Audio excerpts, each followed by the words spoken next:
Siempre es importante mirar dentro el yo íntimo para examinar los sentimientos propios con respecto a la vida.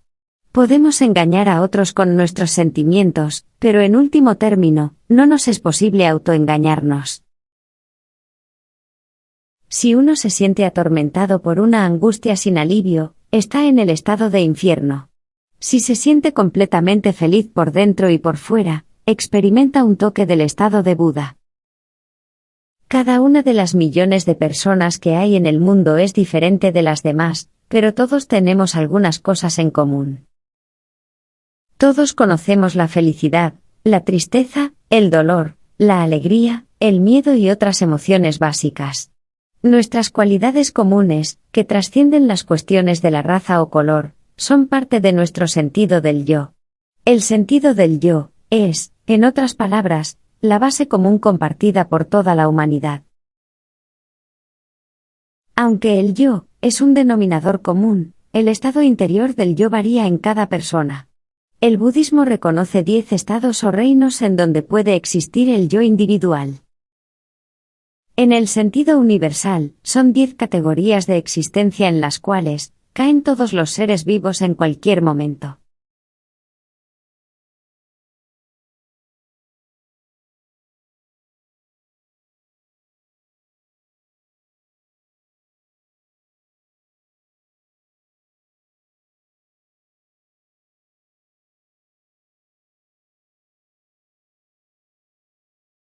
Los 10 estados son abstractos en cuanto son generalidades extraídas de la experiencia humana.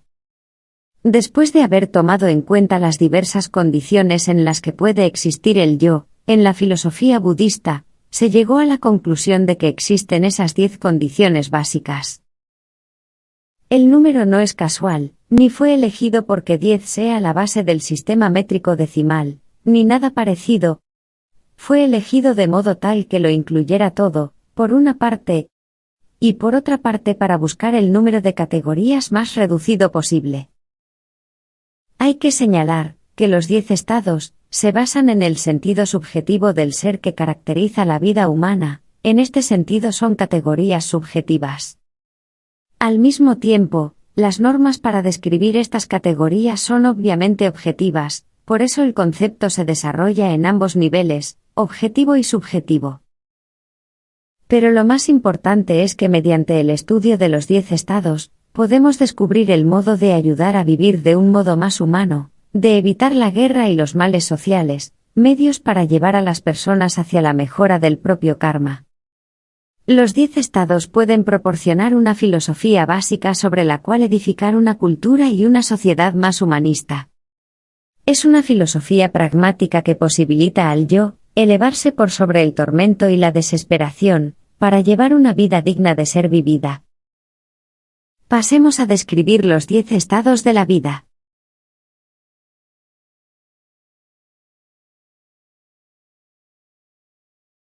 El estado de infierno se caracteriza en una persona que está privada de la libertad de vivir y de tomar acción. No quedan fuerzas para cambiar las cosas que nos rodean, ni esperanzas para el futuro, ni libertad para el yo. La poderosa fuerza vital inherente a nuestra vida nos proporciona el ansia de vivir, los deseos instintivos y la capacidad mental de llevar una existencia humana. Aprendemos a amar, buscamos el conocimiento, nos abruma la pasión. Pero también podemos avanzar en una dirección contraria, hacia la agresión, la destructividad o la envidia.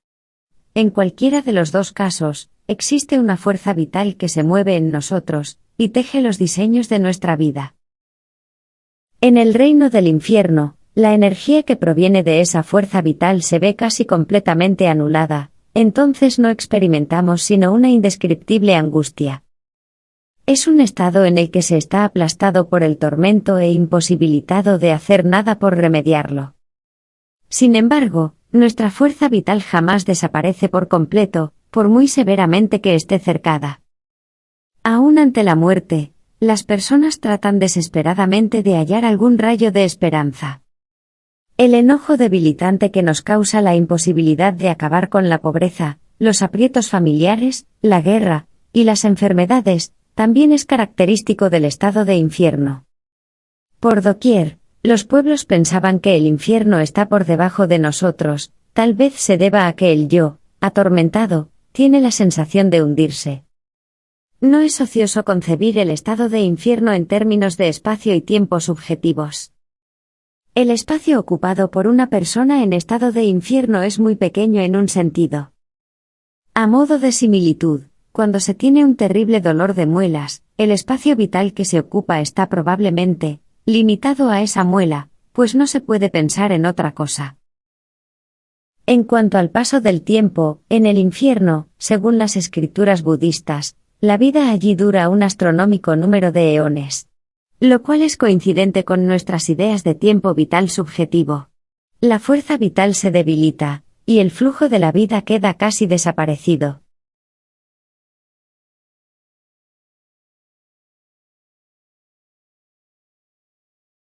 Un nivel por encima del infierno se encuentra el estado de hambre. Es el segundo de los 3 senderos del mal. Este estado se llama tradicionalmente el reino de las almas hambrientas, también se habla de estado de inacción, rapacidad, o voracidad. La codicia también forma parte del estado de hambre. La característica del yo, en este estado, es la codicia interminable que arde con fuerza, y consume cuerpo y mente. Todos somos susceptibles a ella, pues la codicia es solo una forma extrema del deseo, y todos nacemos con muchos deseos instintivos, incluyendo el más vital que es el deseo de vivir, además de los deseos con formas más complicadas como la presunción, la posesividad, la necesidad de dominar, la agresividad, etc. Estos deseos están vinculados con los estados de hambre, animalidad y enojo, pero los humanos también tienen diversos deseos espirituales. Puesto que los deseos son necesarios para preservar la vida humana, en este sentido resultan benéficos. Pero procurar la satisfacción de los deseos sin metas más altas es convertirse en esclavo de ellos, esto solo puede llevar a la desgracia, para nosotros mismos y para los demás. En esto radica la naturaleza del estado de hambre, que se caracteriza por el ansia dolorosa de algo que está fuera de nuestro alcance.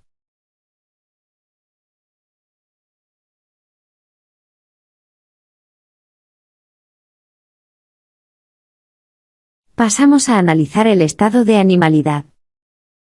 La imposibilidad de hallar satisfacción es lo que distingue la condición de la animalidad, en la cual el ser sigue constantemente sus deseos instintivos. Si el yo, en el reino de hambre, es un vegetal, en el estado de animalidad se puede comparar con una bestia. En cierto sentido, todos somos animales, pues compartimos deseos instintivos con los animales inferiores. Pero no es posible negar sin peligro ciertos instintos animales. Desde un enfoque oficial científico, todos derivamos de la especie de los primates. Para sobrevivir debemos satisfacer los deseos instintivos de esa especie. Sin embargo, eso no equivale a decir que debamos actuar guiados por cualquier impulso instintivo. La habilidad de utilizar estos poderes para satisfacer el deseo instintivo sin dejar de mantenerlo bajo control, es lo que nos convierte en seres humanos. La estupidez es otra cualidad de este estado, en el que la acción no está controlada por la inteligencia o la conciencia. La naturaleza de las bestias es amenazar al débil y temer al fuerte. Los actos de animalidad están gobernados por el principio de que en la eterna lucha por la existencia, el fuerte devora al débil. Aunque desde otro enfoque, no debemos ser duros con los animales, pues no se guían por las leyes del juego limpio, pues en ellos la lucha para satisfacer las necesidades instintivas es igual a la lucha por la supervivencia. Hay muchas personas a quienes no parece mal que el fuerte se imponga sobre el débil. Es la ley de la selva, pero semejante actitud es tonta, pues carece de conciencia. Como en el mundo de los animales, no hay sabiduría, ni razonamiento ni voluntad. Quienes solo pueden limitarse al instinto, no tienen poder sobre su destino. La humanidad se enfrenta a una aniquilación segura si no descarta el principio de que el fuerte se come al débil. En el estado de animalidad, la estupidez es una palabra adecuada para el yo, tan inmerso en el placer instintivo que carcome, y destruye alegremente la base de su propia existencia. Hasta ahora hemos analizado los 3 senderos del mal, que son los estados de infierno, hambre y animalidad. En todos estos estados el yo se encuentra bajo el dominio de un tormento inevitable, el deseo u otras emociones o factores que no dependen de la volición.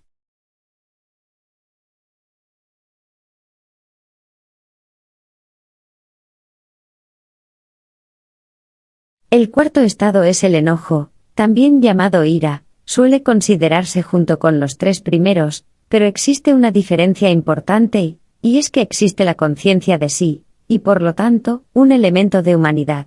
En esta condición el yo se centra en sí mismo, sin reconocer a los otros seres humanos, obra exclusivamente en beneficio propio para la satisfacción de propósitos egoístas. En este estado, la persona siente urgencia irresistible de imponerse a los demás, la persona está decidida a ganar a toda costa, desprecia a otros y solo se respeta a sí mismo. El yo se siente inseguro, puede abrirse paso fingiendo ser poderoso o crear ilusiones de grandeza. Tal vez, el ansia y ganar en todo lo que se deba a la necesidad de disimular fallas interiores. Sin duda, cuanto hay dentro de estas personas no se suele presentarse en la superficie. Existen personas que en circunstancias normales, parecen cordiales, en total dominio de sí, pero de vez en cuando estallan en un ataque de cólera por nimiedades. Poseen lo que se denomina personalidad explosiva, anormalidad psicológica, que por desgracia es bastante común. Las personas afectadas por ella ignoran, por lo habitual, cuándo van a estallar y tampoco puede saberlo nadie a sabiendas de que la dinamita en su interior. Por otra parte, en el estado de enojo los deseos son de carácter mucho más exclusivamente humano que los deseos instintivos. Es debido a esta conciencia de sí, que puede existir el deseo de imponer a otros y alcanzar la gloria, así como cualidades egoístas como la agresividad, el exhibicionismo y la destructividad. El torbellino de emociones aparece en la superficie como enojo, odio, animosidad o envidia, busca la destrucción de antagonistas reales o imaginarios, a fin de proteger el yo. Aunque en el estado de enojo o ira, la persona suele parecer más grande de lo normal, esto es una verdad imaginaria de su espacio vital. El tamaño o la importancia aparentes de esta persona son ilusorios. Su verdadero yo ocupa muy poco espacio vital, empero, desconforme con esa zona, se expande por autogestión hasta parecer enorme. Con frecuencia, nos dejamos engañar y creemos que eso es real. La persona en este estado, por su parte, no duda de su realidad, y utiliza su fuerza ilusoria dentro de lo posible para causar todo el daño que pueda. A fin de cuentas este estado, como los tres senderos del mal, es decir los tres primeros estados de vida, encierra infelicidad, frustración y autoengaño. Pasamos al estado de humanidad. El estado de humanidad es un estado sereno en el que la persona está en paz, tanto consigo misma como con el mundo. La palabra sánscrita que define esta condición es manusa, lo cual significa ser que piensa. Tiene cualidades como la inteligencia, excelencia, conciencia aguda, juicio confiable, sabiduría superior, capacidad para distinguir lo verdadero de lo falso, y capacidad para alcanzar estados elevados y un buen karma del pasado. La calma es básicamente el estado de humanidad. Es un reino tranquilo, a diferencia de los primeros 4 estados. Durante nuestra vida experimentamos muchos altibajos emocionales, pero también tenemos períodos de paz y tranquilidad, como esos maravillosos momentos al volver al hogar y descansar de un día de trabajo. En esos ratos, nos sentimos realmente humanos. Este es el sentimiento que caracteriza el estado de humanidad. Para permanecer en él, es necesario reflexionar tranquilamente sobre nuestro propio yo, analizar nuestro entorno social y tomar decisiones que no sean incompatibles con el estado de humanidad.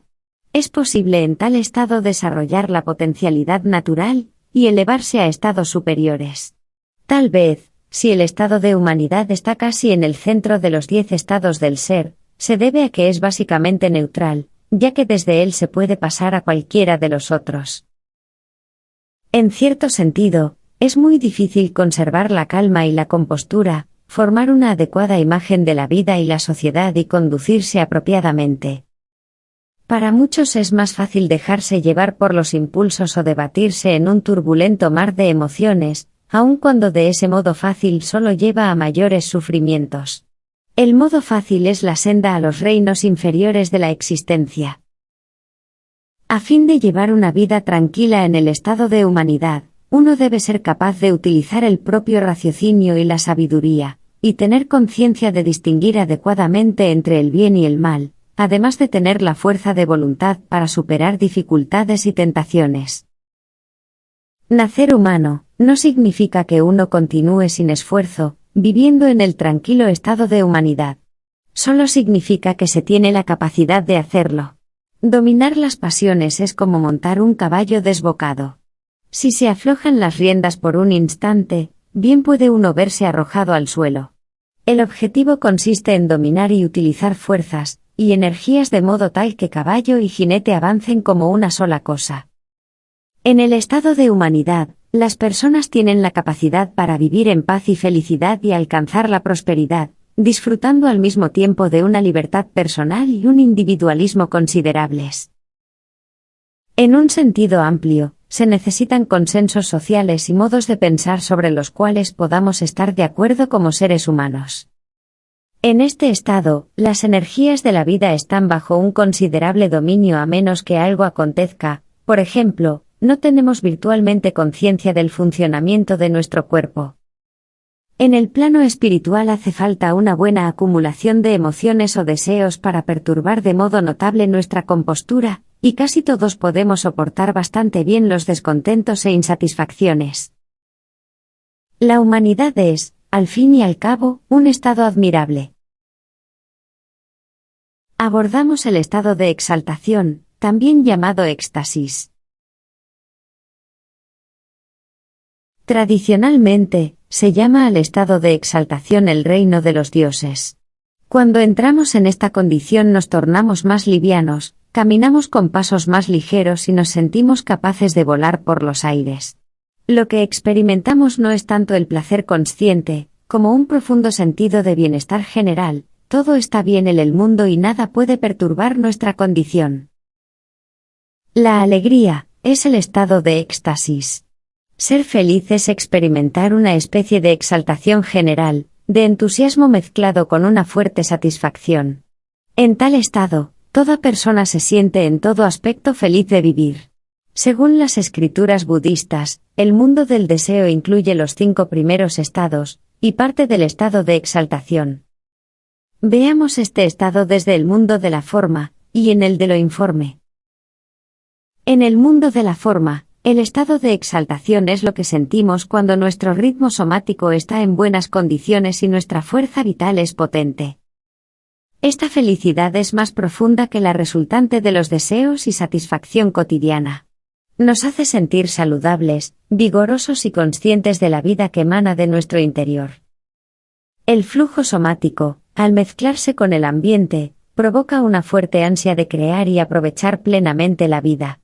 Este impulso puede otorgar una profunda felicidad al ser humano.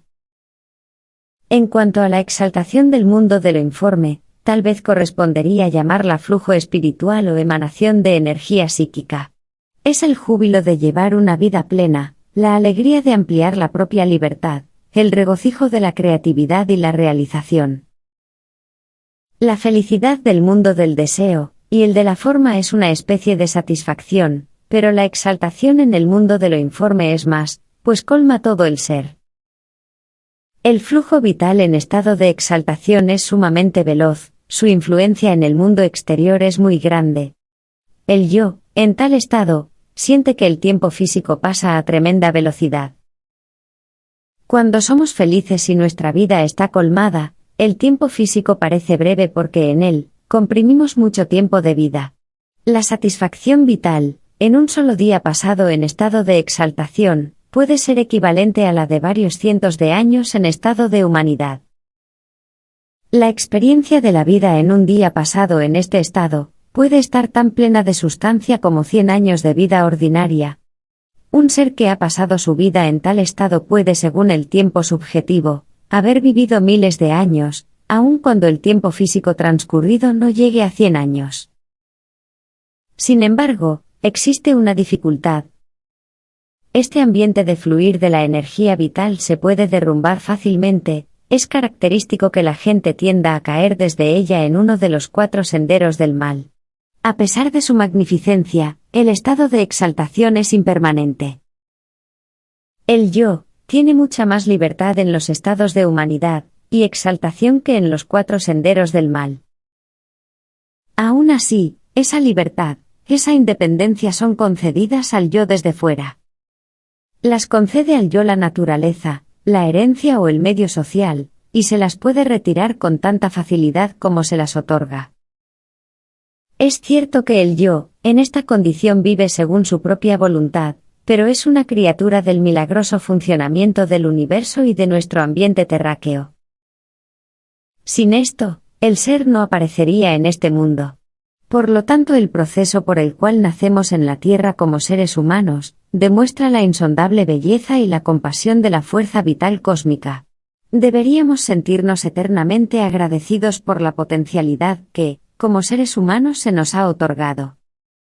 Tras haber nacido en tal estado y con la potencialidad de la humanidad, a nosotros corresponde pulir la inteligencia y la bondad que en nosotros hay para procurarnos una verdadera libertad.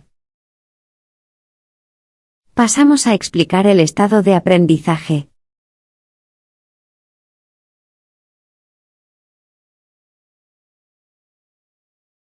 En el estado de aprendizaje el ser está en condiciones de dirigir su inteligencia y la luz de su penetración hacia las profundidades del mar sin dejar de luchar contra las fuertes olas de la vida.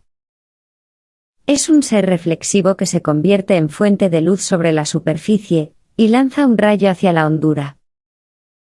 Esta luz está compuesta de sabiduría, bondad, amor y voluntad de conocer la verdad. Su potencia y su color varían según cada persona. Como analogía, se puede comparar con los esfuerzos del astrónomo que, al sondear con su racionalidad lo más profundo de un lejano sector del espacio, descubre hechos que llevan a la hipótesis de un universo en expansión, o las otras teorías del cosmos en su totalidad. También las investigaciones de los expertos sobre temas determinados como la economía o la medicina, iluminan la cultura humana en general. Lo más importante es, quizá, que cuando el ser reflexivo mira su propia naturaleza interior, ve las olas incesantes del deseo, la emoción y la energía, funcionando constantemente. Su luz hasta puede capacitarlo para ver dentro del cosmos. Cuando así es, comprenderá naturalmente la fugacidad de todas las cosas, y la futilidad de dejarse absorber por su impermanencia, perdiéndose dentro de ella. En los estados de aprendizaje y comprensión, el ser adquiere primeramente una verdadera independencia con respecto a los mundos transitorios que lo rodean. Según llega a comprender el mar de la vida y el mar cósmico, mayor aún, del que aquel es una parte, aprende a moverse de modo independiente, pero en armonía con los movimientos de alrededor. El obstáculo que impide a tantos estudiosos ingresar en el estado de aprendizaje es un indebido orgullo por los conocimientos superiores que poseen. Son demasiados los que adquieren conocimientos para engrandecerse. Cuando tal es el caso, el verdadero estado del yo no es el de aprendizaje, sino el estado de hambre. La persona que ha entrado auténticamente al estado de aprendizaje se interesa en cambio, por enriquecer su espíritu. Además del estado de aprendizaje, debemos estudiar más atentamente el de comprensión. Pasamos a analizarlo.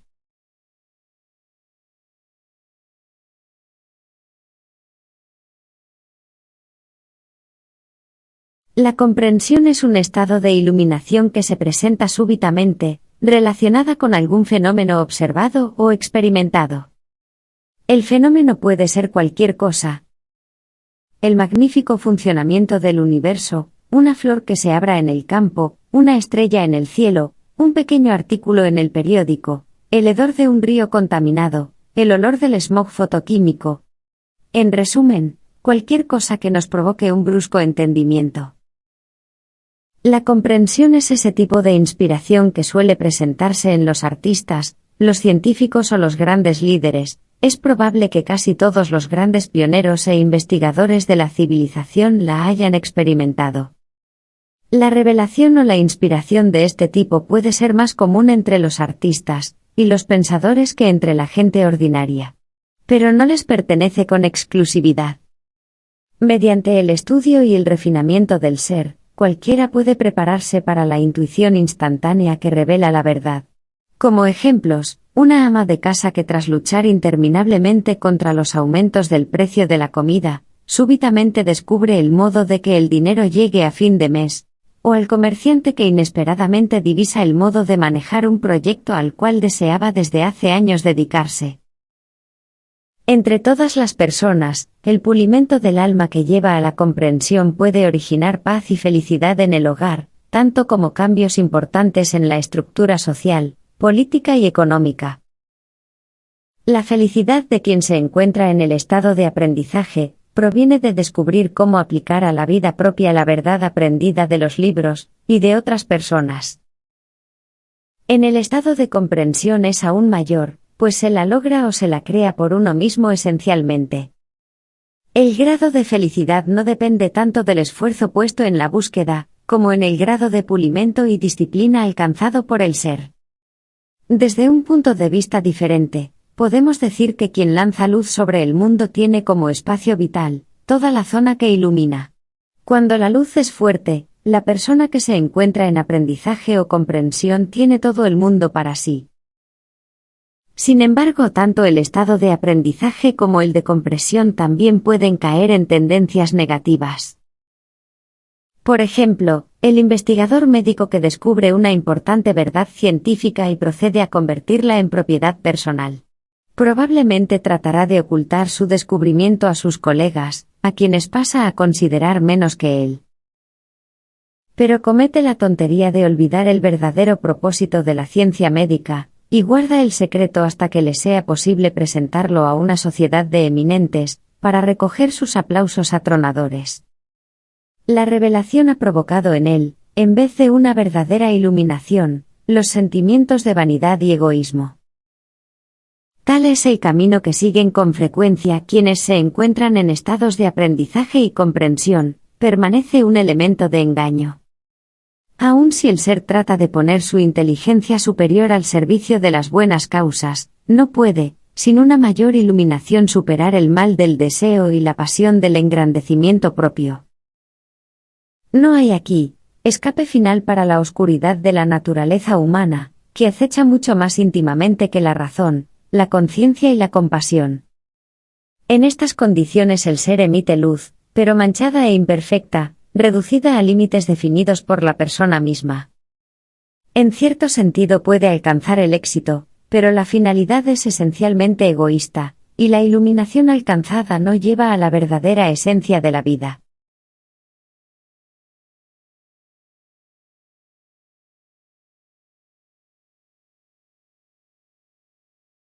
Pasamos a explicar el siguiente estado, el de Bodhisattva.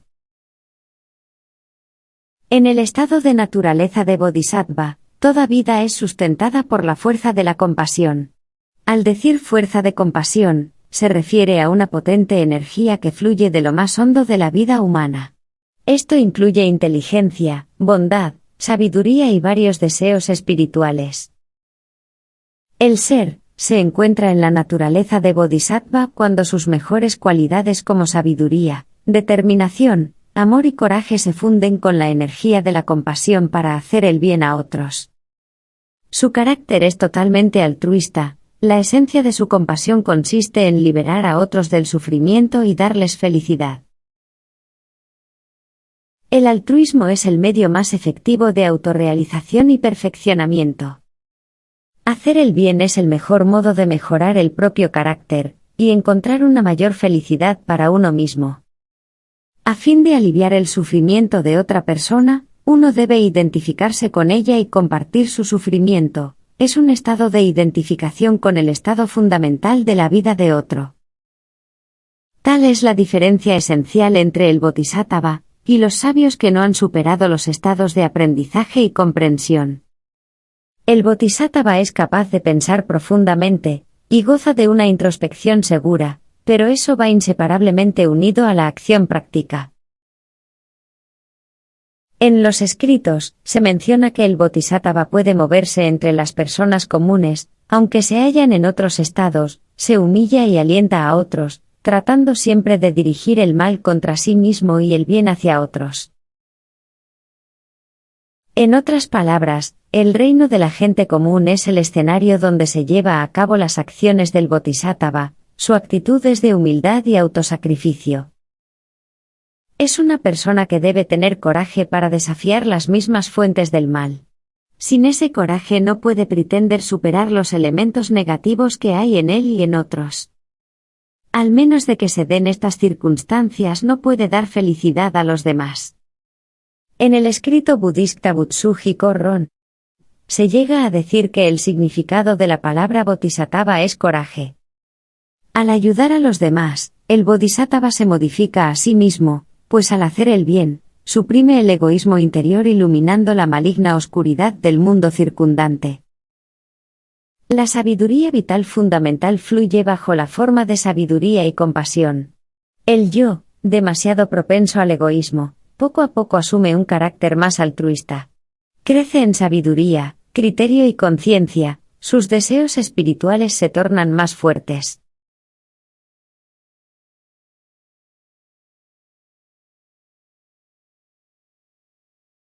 Abordamos la explicación del estado de budeidad. En el mundo actual, la persona en naturaleza de Buda se presenta a primera vista, como una persona de sentido común, bien integrada, con un fuerte sentido de la responsabilidad y una fe poderosa, amistoso para con los otros y capaz de pensar con flexibilidad. Por sobre todo es rico en compasión, sabiduría y creatividad. Las personas que alcanzan el estado de Buda pueden no parecer excepcionales a primera vista. Actúan como bodhisattvas de la tierra, capaces de llevar una vida benévola, porque están apoyados por la fuerza vital del Buda, por la tierra. Comprenden todos los aspectos de la vida en el universo y los principios ocultos bajo ellos. También comprenden la sociedad que los rodea y la tendencia de los tiempos. Al absorber la energía cósmica, descubren que su propia fuerza vital aumenta ilimitadamente, y su libertad se extiende a todo el universo. Su júbilo es el goce de los goces, un éxtasis indescriptible que surge libre y espontáneamente de la esencia más íntima de la vida. Experimenta goce en el vivir en la tierra, en los árboles y las flores, en los rostros y movimientos de la gente. Todo está coloreado por el regocijo. Cada aliento, cada gesto de la mano, cada paso ocasionan júbilo, gratitud, amor a la vida. El nacimiento, la vejez, la enfermedad y la muerte ya no son sufrimientos, sino parte de la alegría de vivir. La luz de la sabiduría ilumina todo el universo, destruyendo la naturaleza oscura de las personas. El espacio vital de un ser en estado de Buda es uno, y fusiona con el universo. El ser se convierte en el cosmos. En un solo instante el fluir de la vida se estira hasta abarcar todo el pasado y lo futuro. En cada momento del presente, la eterna fuerza vital del cosmos brota como una gigantesca fuente de energía. En la vida del Buda, cada momento presente contiene la eternidad, pues toda la fuerza del cosmos se encuentra comprimida en un solo momento de existencia. La persona que alcanza el estado de Buda apenas tiene conciencia del paso del tiempo físico, pues su vida es plena y feliz a cada instante, como si estuviera experimentando la alegría de vivir a lo largo de toda la eternidad.